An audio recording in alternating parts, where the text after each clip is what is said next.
I've been warning about this for decades.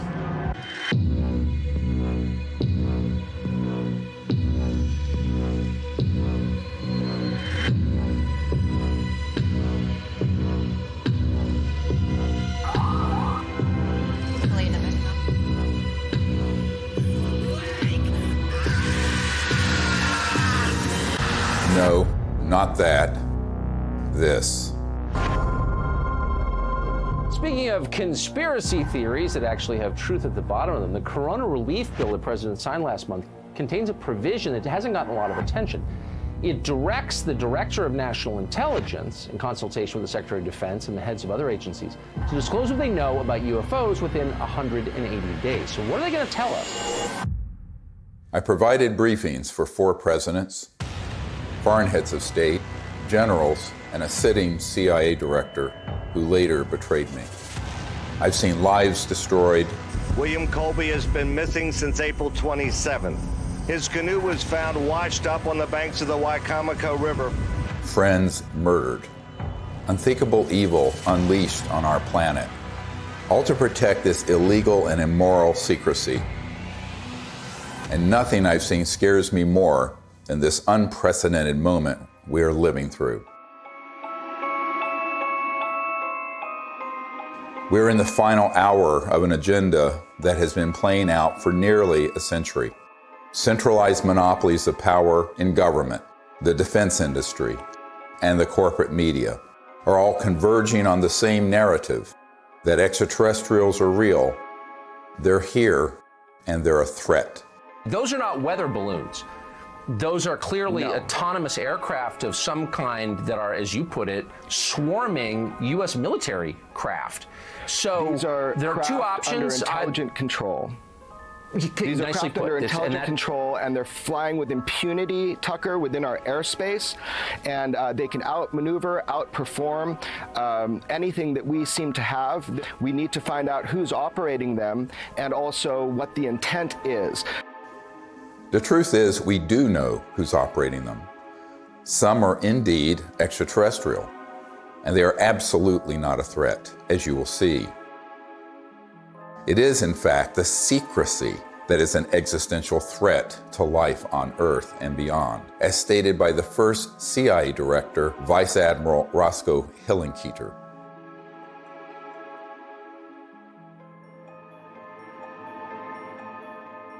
In 2020, I was asked to brief the President and Vice President on a situation that completely spiraled out of their control. They had been lied to, just as you have been lied to, and we cannot stop what is coming if we don't finally confront the truth.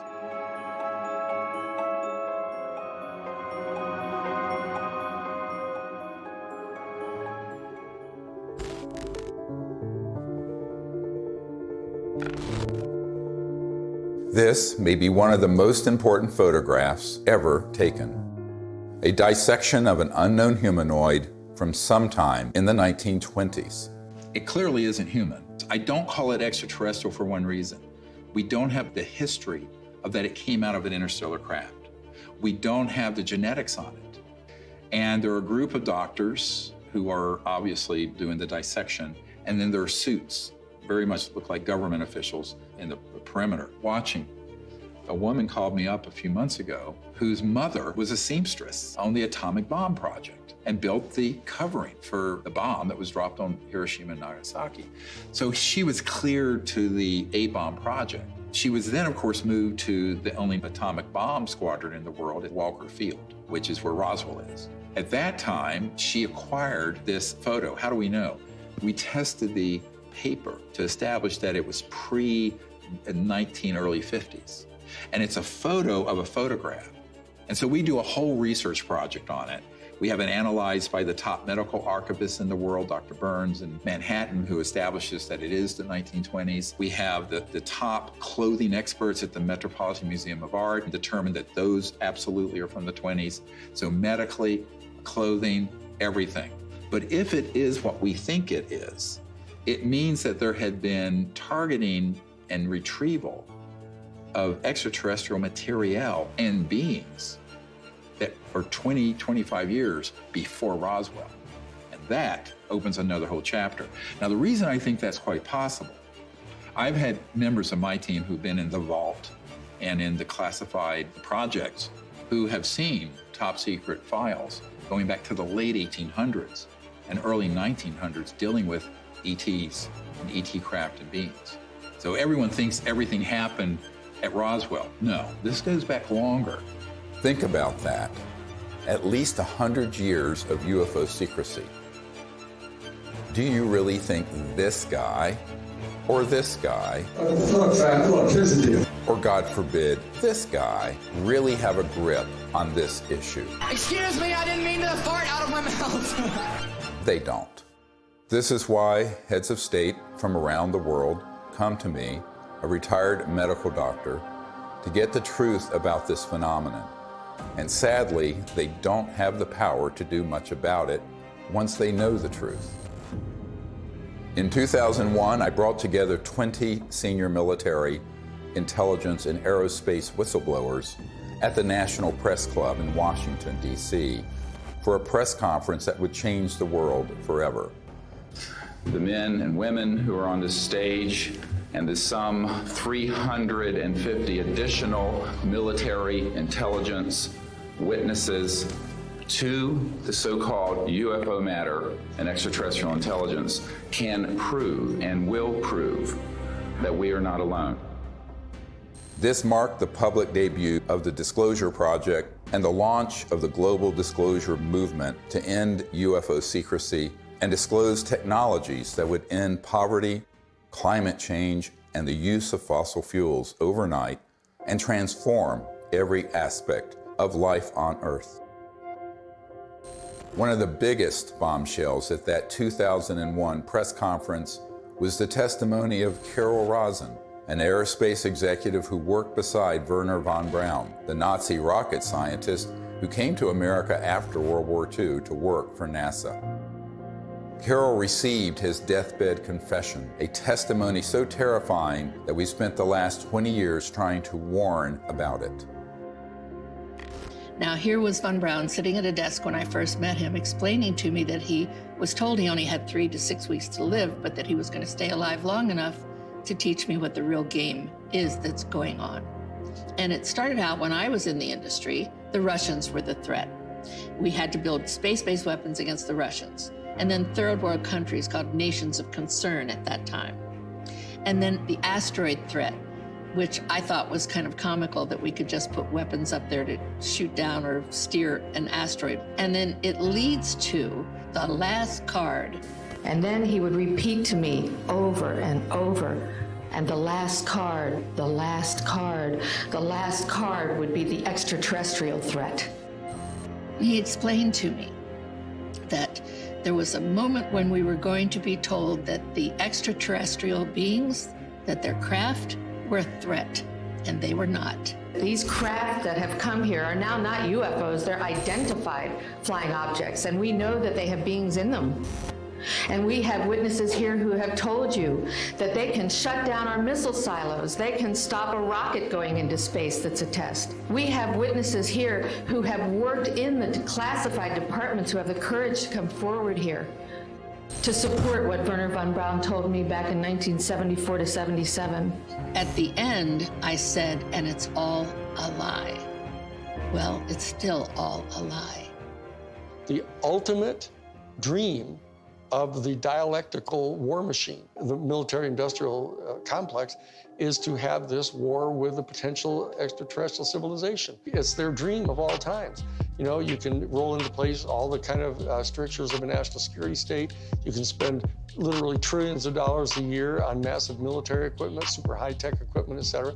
And so that it's logical that they would use that as an excuse. And we do know from repeated examples of it that the utilization of a false flag operation to initiate a war goes on over and over and over again. Our human family does that. The nation states do that. Hitler has done it. They dress up troops looking like some other neutral country they want to invade and have their own troops dress up like them and pretend they've assaulted somebody, and they rush in and attack that country. You know, it's gone on and on. Flashback to September 11, 2001. The world is in shock. The American people are paralyzed with fear and grief. Over the next few days, an unprecedented show of solidarity and patriotism.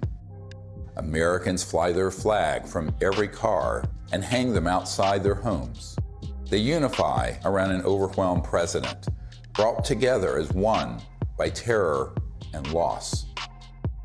Few raised an eyebrow as constitutionally protected freedoms disappeared and the war drum beat loud and unopposed. The 9/11 attack set the stage for an invasion agenda that had been pre-planned for years, as General Wesley Clark revealed in a 2007 interview. He said, I just got this down from upstairs, meaning the Secretary of Defense's office today, and he said, this is a memo that describes how we're going to take out 7 countries in 5 years, starting with Iraq and then Syria, Lebanon, Libya, Somalia, Sudan, and finishing off Iran. I said, is it classified? He said, yes, sir. I said, well, don't show it to me. When Von Braun talked to me about this faked extraterrestrial, he called it a faked alien invasion that was being planned, I saw on a board a list of countries against whom we were going to build space-based weapons. I called Wesley Clark and he answered the phone. And I said, well, what is it about? And he said, well, I asked that question. What is it about? And the guy at the desk said, I don't know. I said, we're going to war with Iraq. Why? He said, I don't know. In its paper, published in 2000, Rebuilding America's Defenses, the neoconservative think tank Project for the New American Century asserted that only a, quote, new Pearl Harbor would generate the political will for the military and defense policy transformations the group desired. Indeed, these traumatizing events are always planned or hijacked in order to manipulate perception and manufacture consent for military action and the theft of our wealth and liberty. George W. Bush, Dick Cheney, and others had decided to go to war with Iraq long before Colin Powell gave that presentation. I feel like it was the lowest point in my professional and personal life that I had a hand in managing it. But we've come a long way since the 9/11 attacks. That same document that called for a new Pearl Harbor goes on to describe how we need to put weapons in space, and even predicts the creation of the Space Force. For a complete fascist takeover, the men behind the curtain will have to play their final card, a cosmic 9/11. This temptation to generate a false flag attack on the part of some extraterrestrial civilization, you even hear people like Ronald Reagan make reference to it. Perhaps we need some outside universal threat to make us recognize this common bound. I occasionally think how quickly our differences worldwide would vanish if we were facing an alien threat from outside this world. Wouldn't it be clear if we all of a sudden found ourselves being attacked by an extraterrestrial civilization? We'd finally all come together. Wouldn't that be really lovely? Well, it's not really lovely for the industrial state. They don't want to lose their other enemies first. They want to use up all that before they go to that extreme. The last card was the most profound experience I had in my whole life. And I accepted the mission.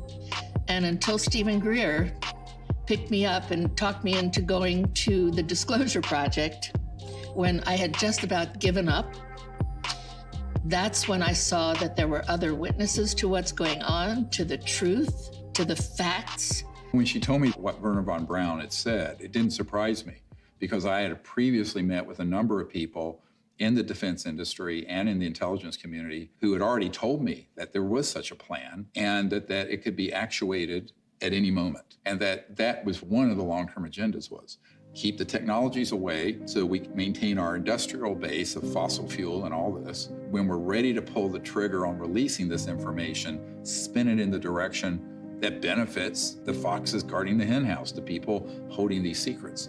But it was interesting to hear that all the way back in the early 70s that he had been warning her about this. And we know that those systems were developed actually in the late 40s and 50s. Truth seekers who explore the wonders of the ET phenomenon walk an extremely dangerous path. Most get sucked into the gravitational pull of the black hole of disinformation, where lies about the UFO cover-up and about ETs themselves poison the minds of even the smartest and most well-intentioned investigators. These lies include ETs are demons. It's all interdimensional, not extraterrestrial. We don't have man-made UFOs. Aliens are abducting people. And the worst one of all, aliens are a threat. Therefore, we need to build weapons in space. If we cannot commit to no weapons in space, to no war in space, then we're going to continue to have wars on Earth, and we're going to continue at the accelerated pace that we're in right now towards our own human extinction. One of the difficult things of the last 6 months was that I learned that the same group that had been feeding false information to the public through TTSA had their counterparts that had been going into the president's office providing some information, but a lot of disinformation. So the way really good counterintelligence works, or disinformation works, is that at the core of it, there's some truth. So they'd say, okay, the aliens are here, and here's some evidence, but they're a threat to the national security, and we need to have the Space Force. Wow, Space Force. And they get into this thing called the White House and the national security state, and they're completely at the mercy of the people who are going to brief them, and the ones who are assigned and cleared to talk about this issue, by definition, have been in those clandestine operations. I did a video brief for the president, vice president, and also for President Putin. That the problem is, by the time I had good access, they had already been, unfortunately, quite brainwashed on this, had already taken policy steps that included the Space Force creation and what have you, and then we were running up against the election. One thing is clear, is that the normal constitutional channels that you would think would be in control of that aren't. Presidents that aren't briefed in on this, heads of the Defense Intelligence Agency come in who aren't briefed, and I'm convinced they're not. From talking to them, it's clear they don't know what's going on there. So there's some other structure. I happen to be persuaded by the evidence that immediately after Roswell, when they recovered a craft and bodies from the UFO vehicle, that the Truman administration set up a body that was outside of the normal constitutional framework of our United States government. And it was made up of major elite people that they view as the real power elite. A shadowy government with its own Air Force, its own Navy, its own fundraising mechanism, and the ability to pursue its own ideas of the national interest, free from all checks and balances, and free from the law itself. It's sort of a shadow government within the government, not just in the United States, but all around the world. And the kind of power they have, both financially, technologically, and the means of projecting power militarily, is much greater than anything that the conventional military or the conventional government or the President of the United States has. Eisenhower knew it, and by the time he left office was very upset about it. In the councils of government, we must guard against the acquisition of unwarranted influence, whether sought or unsought, by the military-industrial complex. The ETs actually had reached out to Eisenhower near what's now Edwards Air Force Base, Muroc, and really wanted us to stop disrupting the fabric of the universe with these nuclear weapons and advance in a positive way into space and become part of an interplanetary family, which would have been wonderful for humanity, wonderful for the cosmos. But the people who make a lot of money from war and a lot of control of the populace through fear did not want that. So they circled their limousines and sort of moved aside the good people who would have been arguing for that. And that included Eisenhower. We must also be alert to the equal and opposite danger that public policy could itself become the captive of a scientific, technological elite. The fascist element that is owning most of the stock in the major corporations, especially the oil corporations and the natural gas corporations and the pharmaceutical industry, the railroads, the shipping lines. Virtually all these people are fascists, all during the robber baron era. That's what they did. They laid claim to those areas of our American economy, and they've never relinquished them. Those families and those interests became the foundation of the post-World War II military and intelligence and industrialists. They knew that after we had detonated the atomic bomb, there were ET crafts seen all over, wherever we were doing experimentation or storage or launches or anything, or even research and development. The ETs were very concerned about that for reasons we'll get into. So the military-industrial complex, as Eisenhower called it, became very powerful and developed clandestine, covert, unacknowledged special access projects that eventually moved the president out of the way and pushed Eisenhower outside the inner circle. I tell people that that was the era when the presidency was decapitated. Fascism isn't, somebody wearing, a monocle and 6-league boots with a saber scar, and all that stuff, and strutting around in Nazi uniforms. A fascist is a person who believes that the best way to develop the economic resources of the planet and to distribute them among people is to get a hold of them and have exclusive privileged access to these strategic raw materials, and have the corporations that have access to these strategic raw materials, and to be able to put them through the machinery that they pay for and that they invest in and establishing in producing these products and hiring people. And they believe that that's the best way to have their economy function. And so that the instrumentalities of the state, of the government, are put at the disposal of the private interests of the corporations. And that's exactly what was going on in Germany. The Krupps and the ball bearing factories and the IG Farben corporations, all those big, huge corporations in Germany, they were all privately owned. In fact, they were financed by Brown Brothers Harriman and giving the loans to the post-World War I Germany to build them back up. Andrew Mellon had intimate dealings with Hjalmar Schacht, who was Hitler's private banker. And so did Sullivan and Cromwell. I mean, this is dirty, nasty history. Oh, invest in Nazi Germany. Hitler's a great guy. He's a Republican.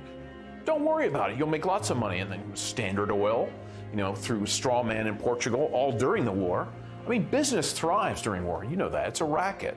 That whole concept of fascism, and it's a word that gets totally misused because people somehow conflate it with just authoritarianism. But it's a very narrow definition, and it's an accurate definition of what it was that the Central Intelligence Agency was doing, actually promulgating the private interest of the major corporations. And they were putting at the disposal of the interests of those corporations all the instrumentalities of the United States government, most importantly, the military and their intelligence operations and their covert operations. We're keeping the oil. We have the oil. The oil is secure. We left troops behind only for the oil. Because they basically believed that what's good for General Motors is good for America. And it was an entire theory of economic development. And so that they viewed anybody who interfered with that in any way at all as an enemy of the United States. And so that's how the national security state got really established and institutionalized. And so that when they encounter an event like Roswell, where this extraordinary technology crashes, they realize that there's this extraterrestrial civilization that's got this technology that is way beyond anything we've got. Their instantaneous response to that was, let's get it for us. And that we'll have it, and it'll give us this overwhelming advantage over any of our adversaries that are threatening our world dominion, or our, what they call full spectrum dominance, was their actual term that they used. My granddad and I, when we were talking, I'll never forget it. He said, he was talking about Patton. And of course, he said, I was in Czechoslovakia with Patton in April of '45. And I thought, oh, that was neat. What did you do? And he's like, well, Patton had to secure a lot of the stuff that the SS had. And I said, oh, that's interesting. And they said, well, we went into this warehouse and there were all these exotic, jet aircraft, rocket engines, parts of the V-2 and maybe a V-3, I don't know. I said, oh, that's interesting. He says, I saw a disc-shaped aircraft. I said, oh, is that the one they built that had the BMW jet engines and the Arata ones in a circle, and it didn't really work and everything like that. And he said, no. And that was it. And so they began to take this in, and they started declaring it to be this huge national security state secret, because it was, other than the nuclear bomb, it was the ultimate potential weapon. And so they wanted to be able to use it at their disposal for their private benefit. That fascism and the fascistic proclivities of these big industrialists and very powerful people, they know they really can't control 8 billion people unless they first control their minds and their beliefs and their attitudes. As Nazi war criminal Hermann Göring said at the Nuremberg trial, the people can always be brought to the bidding of the leaders. This is easy. All you have to do is tell them they are being attacked and denounce the pacifists for lack of patriotism and exposing the country to danger. It works the same in any country. The buffoonery of the Third Reich was instructive, and they learned that that kind of behavior wouldn't be effective. So they went subterranean. They went covert. People don't understand. We won the battle of World War II. We did not win that war.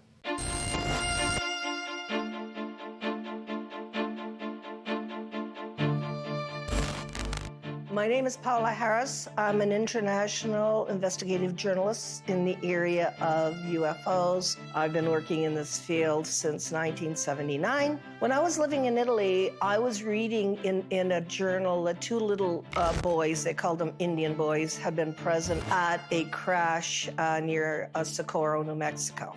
And I was wondering why none of my colleagues ever followed up on that. So when I came to the United States, Destiny had it, that I was able to locate one of the men, Remy Baca. He told me in detail that they had witnessed this crash, these two little boys, in 1945. There was an object that shaped like an avocado. And what interested me most, because I look at the timing, is it was exactly 1 month after we exploded the atomic bomb. And the atomic bomb was July 16th, 1945. 5, 4, 3, 2, 1.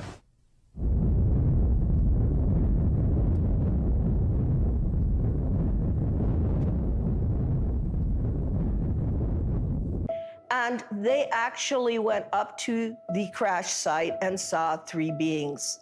They were tall and thin, they had long arms. They had said they looked like a standing fire ants. One of the witnesses said he thought they were hurt because they were screaming, and the witness was 9 years old, so he wanted to go in and help them. I had these feelings that were being projected from them to me through my mind. I could feel what they were feeling: pain, anxiety. They were far away from home. They were lost. They were hurt. And I could feel that. And I could see all kinds of pictures in my mind that to this day I have not been able to figure out what they were. So why it's important is we have 2 witnesses. It happened August 16th, 1945. And from that area, about 13 miles away, we had exploded the atomic bomb. So I thought, well, let me go there. And for 5 years, I investigated this case and realized that whatever happened 1 month later was a statement to the planet. It was a statement about our going into the nuclear age. And it was a statement that meant, wake up, because whatever you guys did 1 month before is going to affect you for the rest of the planetary life. Assuming that they've always been there, but what caused this great interest in us, this large incursion after 47? Obviously, yes, the atom bomb. If you accept the multidimensional theory, it's highly likely that we've done a hell of a lot of damage. In somebody else's world, they might have even done more damage there than we did here. We kicked the hornet's nest because we actually were doing more damage in those other dimensions and worlds than we were doing here. Step in the shoes of a generic extraterrestrial who's tied into a civilization that's interstellar capable. And you are observing that in one person's lifespan, 100 years or so, we're going from guns and maybe cannons and a machine gun in World War I to thermonuclear weapons, then into the space age, then these clandestine and covert unacknowledged projects develop weapon systems based on studying extraterrestrial systems, and then beginning to put them on satellites, on aircraft, and on ships, and on land-based systems. So the ETs are sitting back and looking at this in its aggregate, and now we're decades into the solutions for poverty in the environment, decades into the ability to have a new economy that would be just, and also would be a space economy. We could be out in space peacefully. We're decades to when we should have ended the war to end all wars was supposed to be World War I. What have we done? One war after another. Now they want to launch the big one, this final card that Wernher von Braun spoke of, interplanetary war, by hoaxing an alien threat. So these civilizations are really quite appalled, frankly. And at the same time, we're using weapons like atomic and nuclear that disrupt the fabric of the universe, and their worlds are affected. We knew the world would not be the same. Few people laughed. Few people cried. Most people were silent. I remembered the line from the Hindu scripture, the Bhagavad Gita. Now I am become death, the destroyer of worlds. I suppose we all thought that, one way or another. I am death, the destroyer of worlds, plural. Worlds, plurals, not just this planet. So it got to me that Oppenheimer knew right well that they were having UFO visitations, that someone was interested, and I had in my possession already the MJ-12 documents that are on Ryan Wood's website. A letter from Robert Oppenheimer and Einstein addressed to President Truman. It's called Relationships with Celestial Within Our Bodies. When you say relationships with celestial bodies, and you are calling whoever was over that area cultures, you're not really talking about any kind of hostility. What you're talking about is more integration. So that whole document said, what do we do with this problem? Do we communicate with them and treat them like they're another country? And if so, the United Nations is not capable of handling this. In the document, it says we need to create a supra-United Nations. These are the words of Einstein and Oppenheimer. Who can deal with this problem? The ETs have done a number of things when we go too far, where they stop it. Now, they don't do anything hostile or violent back. They've made it quite clear through very explicit events where the ETs do not want humans going out there with guns blazing. A couple of nuclear weapons sent into space were destroyed by the extraterrestrials. The one incident, for example, was they actually photographed the UFO following the missile as it climbed into space and shining a beam on it, which neutralized the missile.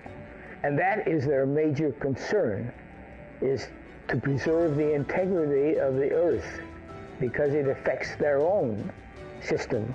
The very end of the 70s and the early 80s, we attempted to put a nuclear weapon on the moon and explode it for scientific measurements and other things, which was not acceptable to the extraterrestrials. And what happened? They destroyed the weapon before it got to the moon. The idea of any explosion in space by any Earth government was not acceptable to the extraterrestrials, and that has been demonstrated over and over. And what's the consequence? How is that demonstrated? By the destruction of any nuclear weapons sent into space. If they were hostile, they would have just eliminated all that testing. They don't. I find out that is not the way they operate. They warn. They say, what the heck are you doing to your beautiful planet? And you have a choice. We have a choice. We can listen, or we can let it happen.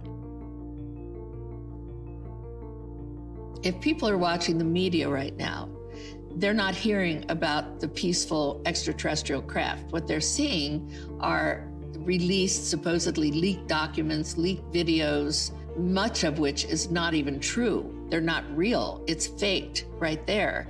And it's being presented in a format that is to cause fear, to make us see the crafts and the beings as enemies. There's no question whatsoever that the elite that are in charge of the national security state infrastructure, both the official infrastructure and the unofficial infrastructure, are in fact not only fascistic in their economic vision, but they're racist. So I'm telling you, when you see the documentation that goes on inside the Third Reich, in the courses that they were teaching at the thing called the Ordensbergen.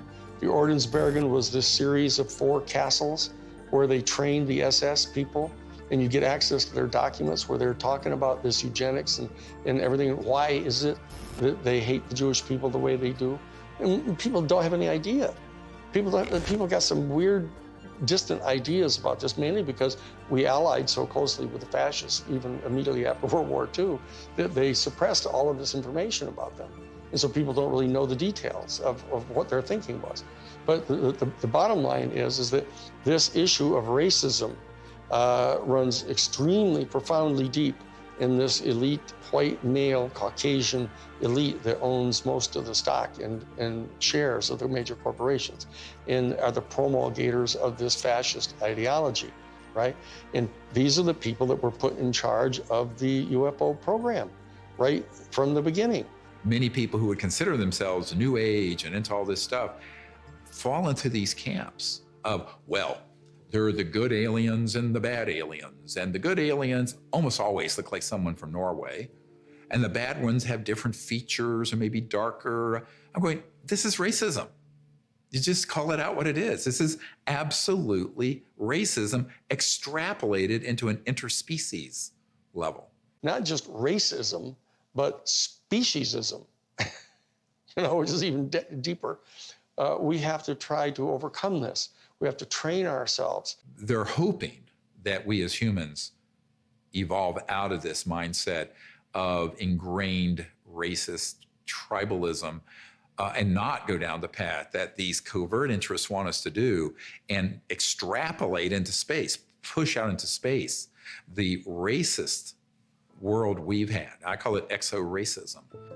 Justification for war or genocide always begins with dehumanization of the enemy. For example, as part of their anti-Semitic propaganda campaign, the Nazis revived the centuries-old blood libel, the allegation that Jews murder non-Jews, especially Christian children, in order to obtain blood for the Passover or other rituals, in order to lay the foundation for a false flag alien threat.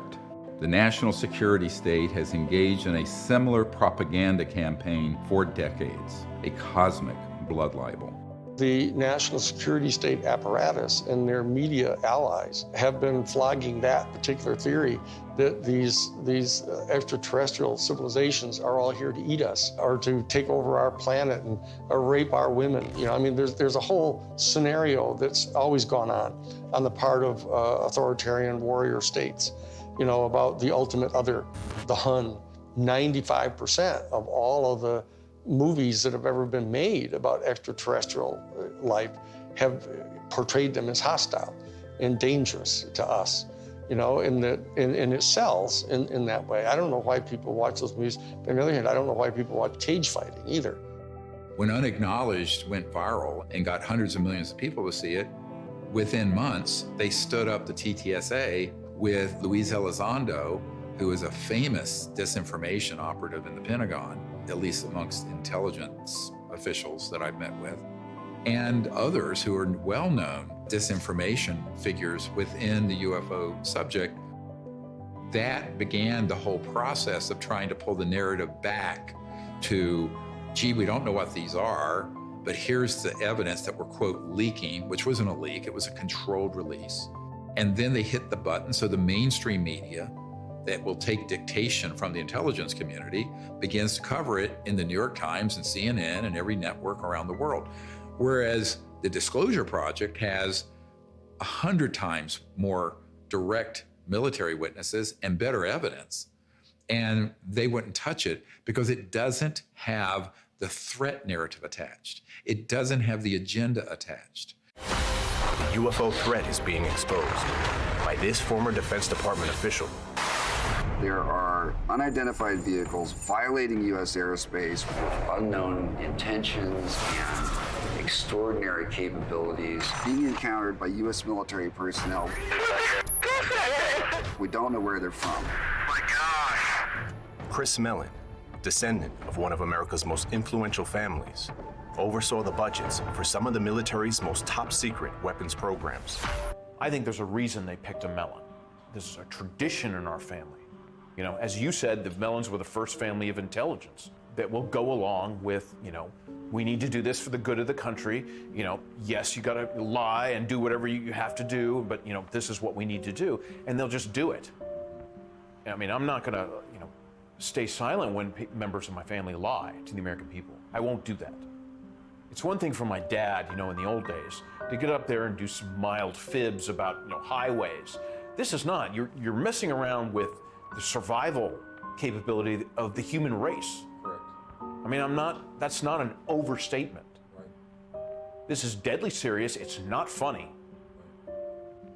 I know from direct conversations with Lou and with Chris that they know that the major military authorities with whom they've had very close communications realize that if in fact the extraterrestrials were hostile in their intent toward us, they could have done anything they want to do.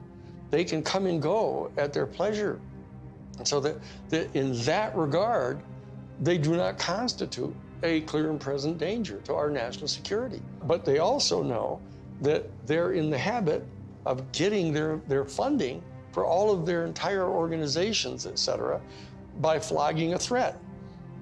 And so that they're inclined to do that because the simple fact is they don't trust the people in Congress. They think the people in Congress are so Pavlovian in that they, in fact, distrust their constituency so much that they have to scare them. And so they say, well, if we're going to be able to justify having hearings about the UFO issue, we're going to have to tell our people that, you know, oh, they're a potential threat to us. And so therefore, they're conning their own constituents. And then they are getting conned by the military-industrial complex because they don't trust them either. And this is a question of integrity. That as long as people are not trusting each other and they're conning each other, you know, this is dangerous. This is how wars start. This is how people lose control of the narrative of what's going on here. Those of us in the CE5 community, et cetera, need to establish some kind of level of discourse with Lou Elizondo and with Chris Mellon. All they have to do is know that we're obviously sophisticated enough to know that what they're saying publicly, they know isn't true. We have to be able to establish diplomatic relations with our own people if we're going to establish diplomatic relations with an entire extraterrestrial civilization. And so that we can't just degenerate into the same kind of low consciousness bullshit, you know, that we're afraid of. The facts about UFOs are so much stranger than the lies that you discredit yourself simply by telling the truth, especially when it comes to so-called alien abductions. Perhaps the most devastating aspect of the cosmic blood libel is the hoaxing of alien abductions by humans in order to create a culture of fear towards extraterrestrials. Dozens of insiders have confessed this secret to me, but it wasn't until 2016 that I was able to get one of them to say so on camera. We did do that, yes. OSI did that. There was a special group out of the 7602nd Air Intel Wing at Fort Belvoir that came out and did that. They had these people that had maybe some sort of defects, anatomical defects that were brought in to fool people into thinking they're aliens. Yeah, I can't give you any specifics because it's still, the program is still classified, and they're probably still doing it. I wouldn't doubt it. They were still doing it. These civilians got onto the base and got into something, and they saw something they weren't supposed to see, and this group came out and went into their home and scared the dickens out of them and staged an alien event. Exactly. We have these technologies. They are being used in false flag operations where they hoax events. And the purpose for all of that is a sort of psychological warfare, as it says in the CIA document I have, the director of the CIA saying the UFO subject is very valuable for psychological warfare potential. And that is a very interesting thing to be written in 1953, right? And what does that really mean? Well, it means that the long-term defense strategy from the late 40s and 50s forward was informed by eventually using this last card to consolidate sort of a global totalitarian military control of the population. Could it be manipulated purposely by people who have the technology to simulate UFO sightings? And people say, well, of course not. Who would do a thing like that? Well, I would remind you that during the Watergate investigation, it was discovered that there was a plan originated in the White House to surface a submarine off the coast of Cuba and paint the second coming of Christ over the island of Cuba using holograms. Which is well within our technology today. The idea was that since there is a large Catholic population in Cuba, they would be so upset by this vision that this would saturate the communication channels, the telephone system in Cuba, long enough for an invasion to take place. How interesting. I never heard of that. Well, I think that's a classic in psychological warfare, but that kind of manipulation is well understood. And I have personally investigated several apparently genuine UFO cases where there was, in fact, manipulation. My conclusion, the conclusion of scientists working with me, was that there was, in fact, a manipulation taking place and that it was not a hoax on the part of the witnesses, but a hoax on the part of somebody much better organized than them. In Vallee's book, Forbidden Science 4, he describes a smoking gun document that confirms what Doty said.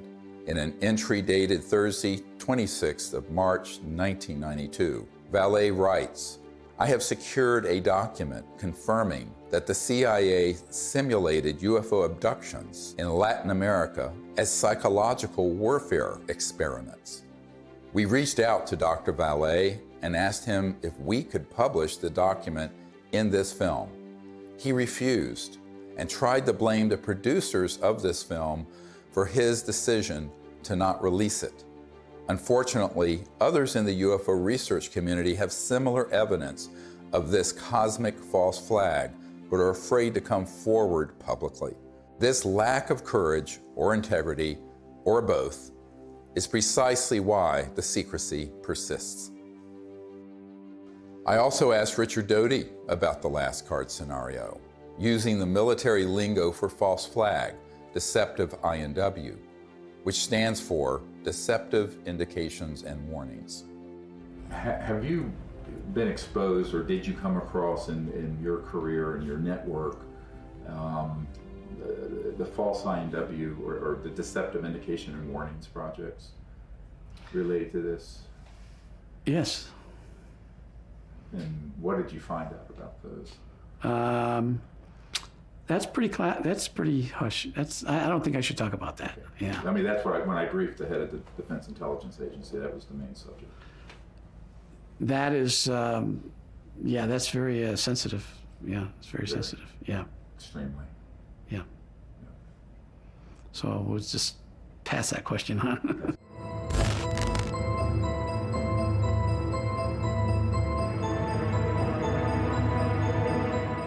Colonel Corso was given the job by General Trudeau for the Army in research and development of foreign technology. But the foreign technology is really foreign. I mean, it's so foreign, it's out of this world. And he explained to me that he had something called the nut file, of which he had fiber optics, high tenacity fibers. He named the things physically that he had there. He knew they came from extraterrestrial crashes or extraterrestrial materials they had recovered. And it was his job to take them to big companies to be back engineered. Now, in Colonel Corso's time, it was 1960, but this had been done way before 1960. These were extraterrestrial artifacts that had to go into industry. So for the first time in my naive years of research, I realized why the secret was secret. I always thought it was about, everybody would panic and the religions would fall. And I had no idea this was going on. And ever since my association with Colonel Philip Corso, I realized what this is about. What this is about is the toys, the artifacts. And it's really about the industry. It is not about whether people would be scared or whatever. I think that the younger population and people that have studied this know that there is no danger. I mean, if they're not going to bomb you during the time you're doing the H-bomb tests in the Pacific, I don't think they're going to decide to come out of nowhere and bomb everybody or to have an invasion. There are too many times where we could have had an intervention that was hostile, and we never have, and we're the enemy. Hey, John, happy birthday. There's no way that I can, sugarcoat this. I was talking to a gentleman about the UAP report, and he contends the Pentagon has alien bodies and crafts. So I just wanted to run this past you. Does DOD have these things, and if so, where? Jeff, the UAP task force is really designed to take a look at these unexplained aerial phenomena, try to help us get a better understanding of them. Again, I'm not going to get ahead of the report that the DNI will submit, that we are helping, obviously, and providing input to, and I think I'll just leave it at that, Jeff. This exchange would have been unthinkable even a few months ago. And notice that he didn't deny it. There are three major lies of the current false flag disclosure of UFOs in the media. Number one, we do not know what UFOs are. Lie. Number two, the U.S. military does not have any aircraft that can perform in the way these UFOs maneuver. Lie. Number three, they are a threat to national security. Lie. The only threat to national security and world peace is the unacknowledged projects using man-made UFOs and other technologies to hoax alien events, period. And yet, we are inundated with messages about the threat to national security posed by UFOs. We take all incursions into our operating spaces seriously. So, I mean, like everybody else here at the Defense Department, certainly we are taking the entire matter seriously as it regarding the potential for safety concerns. One of the most brilliantly subtle disinformation techniques currently being deployed against the people of Earth is this air of phony agnosticism that has been generated surrounding this issue. Do you believe that they sincerely don't know what these things are and where they don't? We have the best military on planet Earth, the greatest intelligence agencies. These are true unknowns, and they were swarming our military arsenals. They're seen over nuclear facilities. This is documented. We need to find out who is operating these vehicles. There's a certain studied agnosticism that the media is allowing to come out through these ufologists. For example, Nick Pope. I mean, we are under siege. It's like there's a war of nerves going on. And if this was drones belonging to a foreign adversary, there would be an absolute outcry. And yet, the situation we're in, that we don't know what these things are, and they might even be extraterrestrial, that's worse. So I agree with Luis Elizondo on this. This is a potential catastrophic failure of intelligence. The same thing with people like Chris Mellon, whether he's been paid or not. he will get up there and say, well, we don't know what these are, we need to study them. There's a vital national security issue, which is that our sovereignty is being violated by vehicles of unknown origin. Chris and I have met, we've talked about all this stuff. I think the TTSA program was a little goofy with Tom DeLonge. This is a mechanism to change the way the government acts. You're going to see us dealing with the Senate, us meeting with the intelligence services of other governments, and everyone is coming out of the woodwork and saying, this is real, we got to do something about it, and it very well could be a threat, but we can't put our head in the sand. Former Blink-182 frontman Tom DeLonge launched To the Stars Academy, or TTSA, supposedly to bring scientists and whistleblowers together to advance the disclosure of UFOs. In reality, this was a thinly veiled front group for the Defense Intelligence Agency, staffed with notorious spooks like Jim Semivan, the former head of covert operations domestic for the CIA.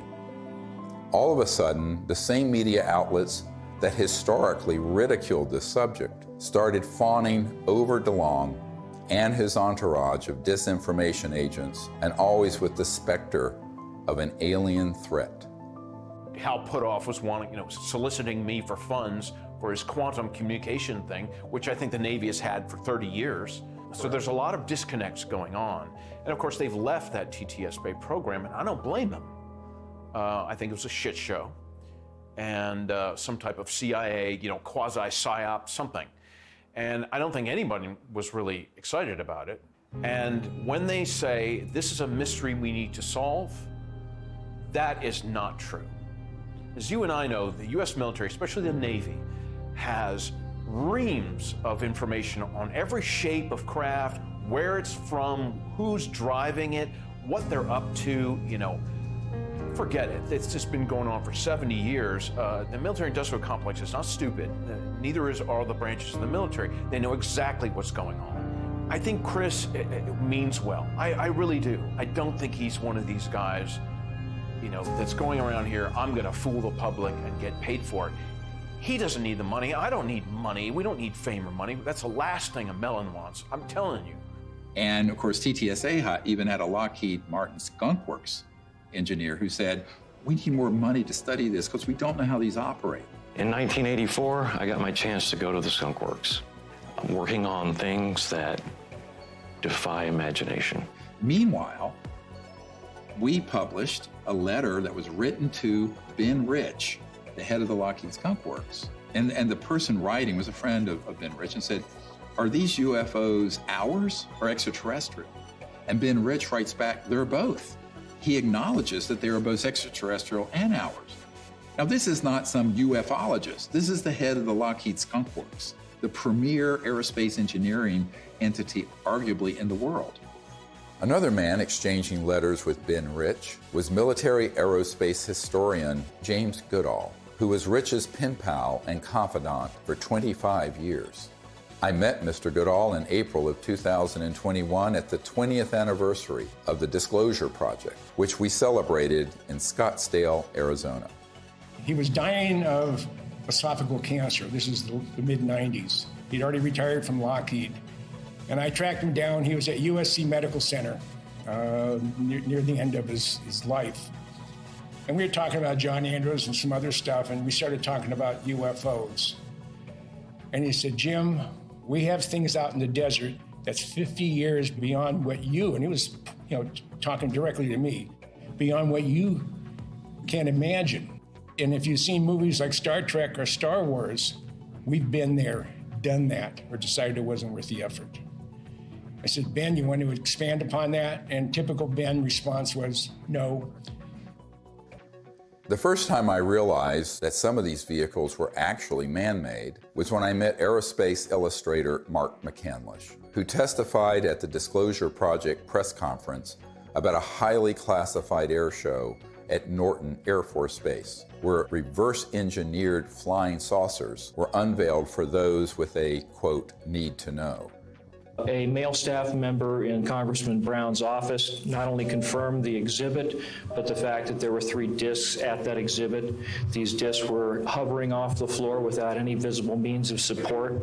They were referred to as alien reproduction vehicles, also nicknamed the flux liner because they used high voltage electricity.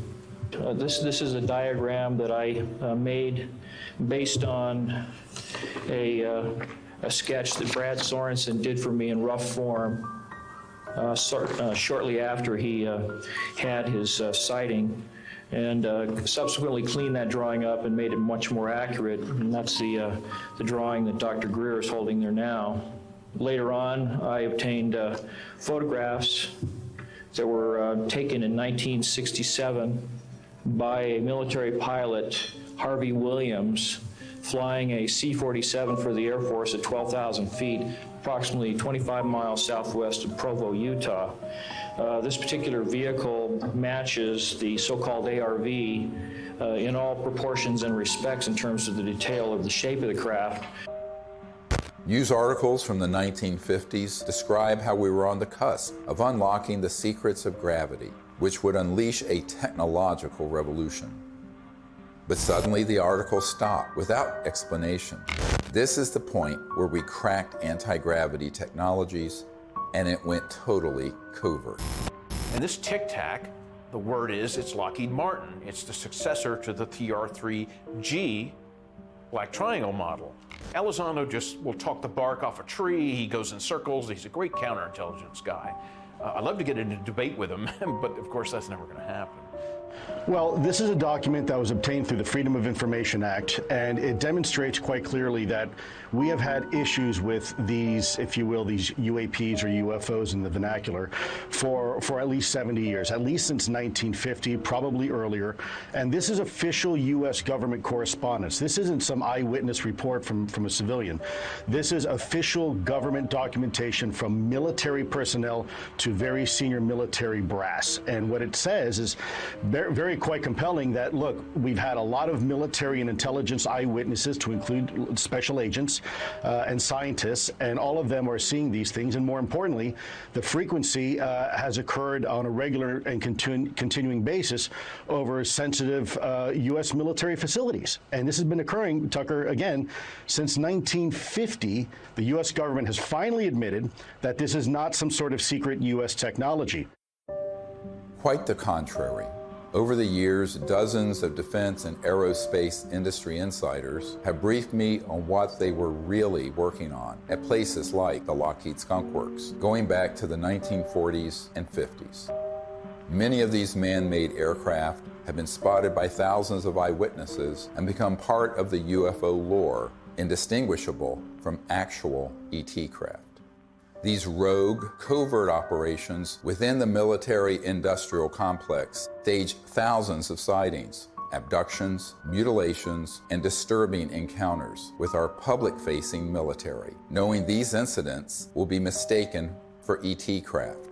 This confusion between what is extraterrestrial and what is man-made is essential for pulling off a false flag that would be blamed on aliens. This is from 1983, Hudson Valley, very famous cases, many witnesses to these transformer-sounding objects, and underneath, when they were close, you can see superstructure and tubes and other things. That is not extraterrestrial. Now, have there been extraterrestrial vehicles of boomerang and other shapes? Yes. But where do you think they get the idea? And also, how else do you create a false flag? You have to create structures that would be believably not aerodynamic. Some of them are kind of hybrids. They'll have some conventional propulsion as well as electrogravitic, and they all have structural, superstructure components that are clearly a man-made machine, not an interstellar vehicle. This is 1989 in Belgium, that you can see all the tubes and structures underneath. Again, this is global. These are also well-known platforms. You can basically, once you get your lifter system in place that causes mass cancellation, you can create any kind of air structure around it. And it doesn't matter if it's aerodynamic or not, because the way it moves, it moves, let's say, the molecules of air around it, so it's basically moving an electromagnetic field effect, so there's no resistance and there is no sonic boom. That's man-made. We've had it for decades. This one is great because it has, if you look at the underside, there are the girders and the structures, and the people under it could see that and could see the light in the center and the three on the end. That is man-made. There are extraterrestrial vehicles that are triangular and that are saucer-shaped and that are other weird shapes. So to make things complicated here, how are you going to know? Well, you got to be close enough to it to see. And if you can't see the superstructure detail, you're not going to know whether it's extraterrestrial or not. This is from Southern Illinois in 2000. They went from animal mutilations being staged by clandestine human organizations to these were doing human vivisections and killing humans.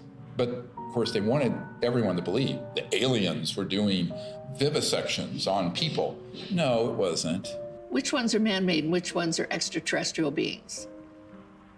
Dr. Greer is figuring this out. We've got to listen to this information. These are facts. This is not rhetoric. And then we've got to be able to apply it. We're taught to be afraid. We're taught to fear. We're taught to fear extraterrestrial beings. Really? Get over it.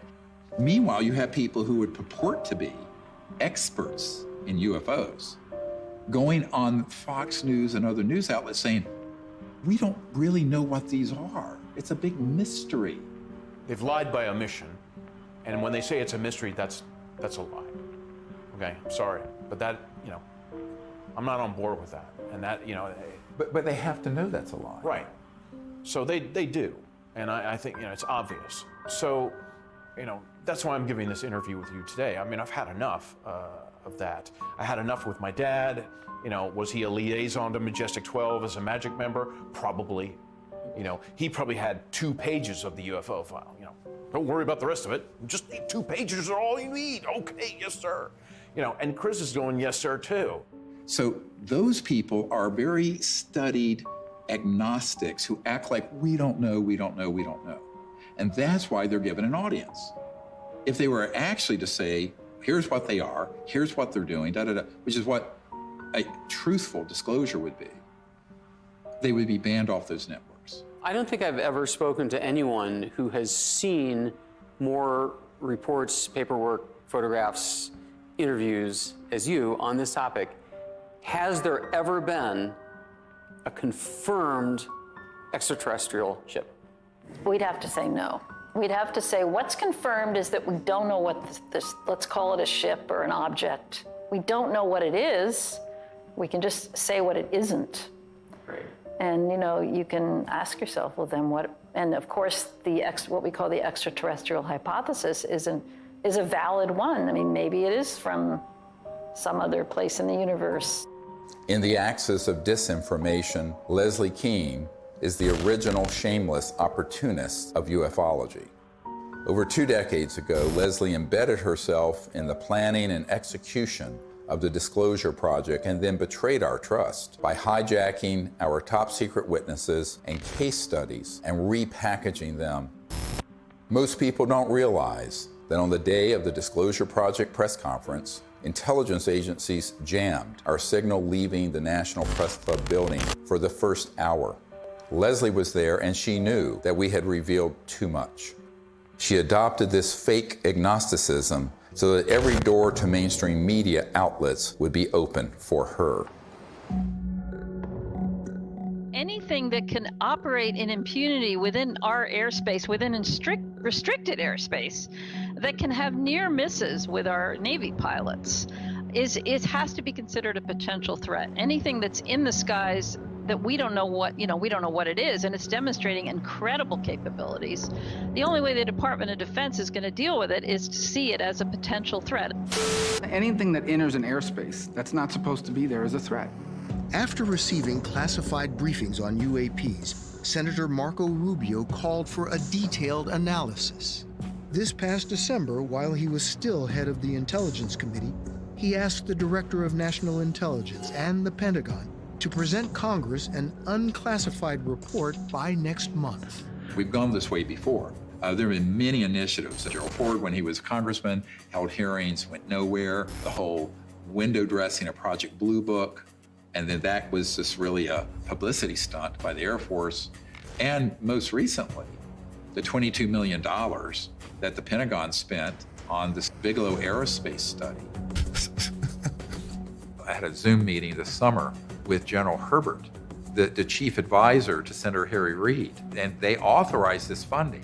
After spending $110 million, maybe more than that, because it was a 6-year-long program, where's the beef? What's the results?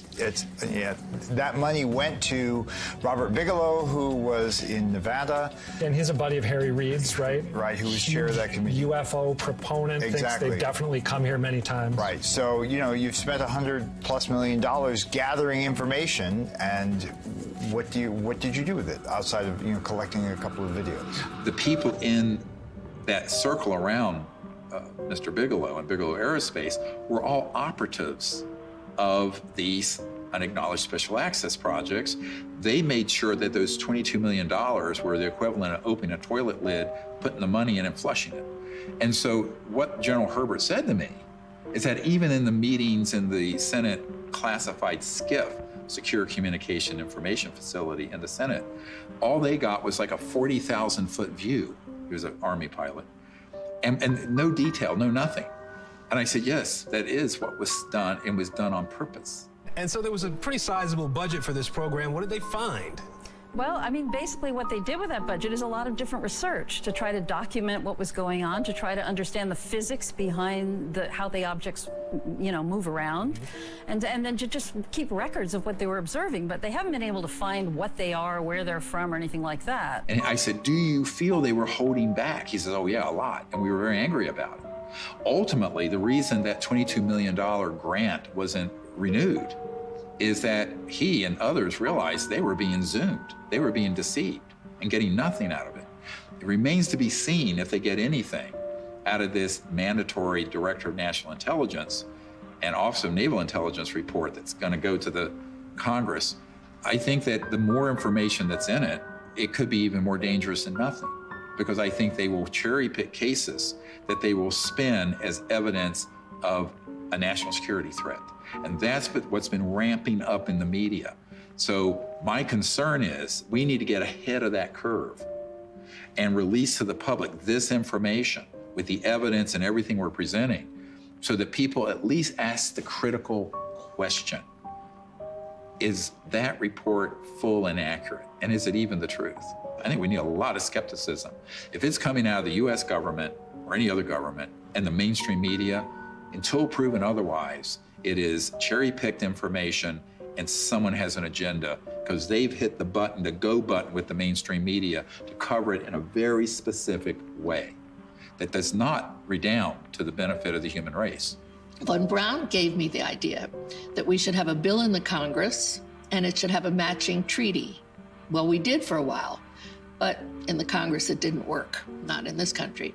So I went international, and international is where I found some intelligent life that was really willing to create an agreement, a treaty, to prevent the placement of weapons in outer space. Да, наверняка инопланетяне в той или иной форме и том или ином образе присутствуют на планете Земля, потому что из миллиардов галактик по теории даже вероятности не может организованная разумная жизнь существовать только на планете Земля.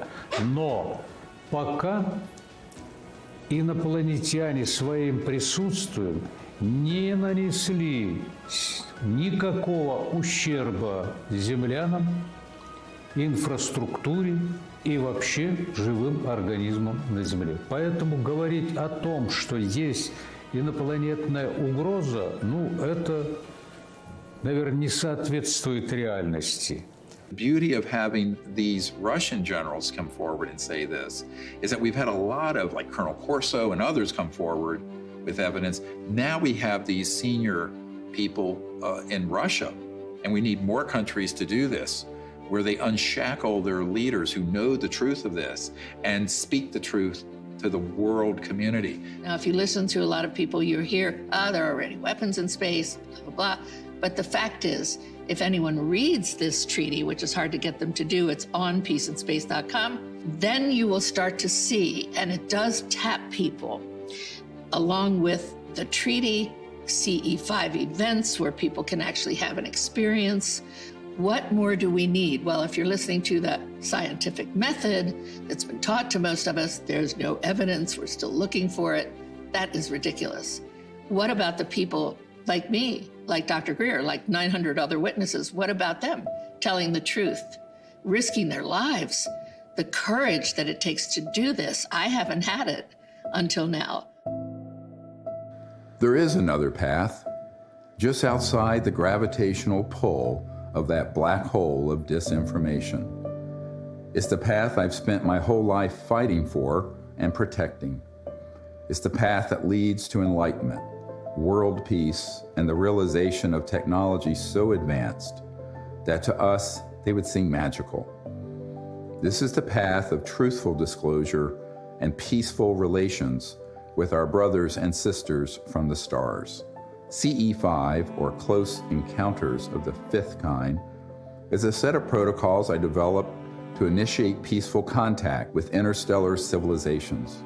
It's easy enough for anyone to do, and will absolutely transform your life. Millions of people are learning how to do CE5 by connecting with local CE5 groups or by downloading guided meditations in the CE5 Contact app. Doing that in the context of meriting citizenship in a galactic civilization is a very meaningful meme. To say, look, we need to work on ourselves. We need to elevate our consciousness. We need to hearken to the higher angels of our own nature, etc. That's all a dynamic that we do have control over. That's why I think the CE5 thing is so important, because that's the best way to get data, not to be speculating, from our own political ideology about what they might be like. We really have to have direct communication with these beings. The more, the better. That dual role of elevating our own consciousness and rising to the highest levels of the angels of our own human nature on the one hand, and reaching out to establish communion and contact with the extraterrestrial beings themselves are the two pathways that we have. And in dealing with the national security state, we just have to take whatever steps we can in the legislative realm to impose treaties to keep us from doing things like militarizing space and developing space weapons and all that kind of stuff. That's another third leg of this stool that we have to really do to exercise whatever kind of control we can have over the political realm. And that, I think, is the only way we're going to have not just world peace. World peace should have happened at the end of World War I. We have to have universal peace. At this point, world peace is too late. We're already in an interstellar moment. We're already in a cosmic time. So we have to have universal peace. And universal peace comes from both our external policies and behaviors and from within, the great peace within, the state of universal consciousness. As we wrap up this film, we are seeing the threat narrative intensify by the day. Language like, "We need to stop trying to contact aliens," seems to confirm my long-held suspicion that CE5 would be blamed for a staged alien attack. Do not believe this lie. This isn't entertainment. This is our survival. I saw that Dr. Greer would never stop doing this until he took his last breath, and that he needed help with this. This is not about us. It's not about fame, fortune, money. There's no money anyway in all this. It's about finding a group of people that have the same vision, but the most beautiful vision he has. And I've attended so many CE5s, is that he has found a way, a non-hostile way, to communicate with who's ever out there, because whoever's out there is depending on him to change this situation. So that, for me, is the most important. The CE5 protocols that everybody can do is going to make a darn difference. So for me, the Disclosure Project is a miracle. And it hasn't been easy. It has not been easy. Can I give you a hug? I love you. You just keep going. We're here. You just keep going, okay? I'll never leave you, so you just keep going. Do what you do. And do what you do the best, because if we don't do it, nobody's gonna do it. Do you understand that? Okay.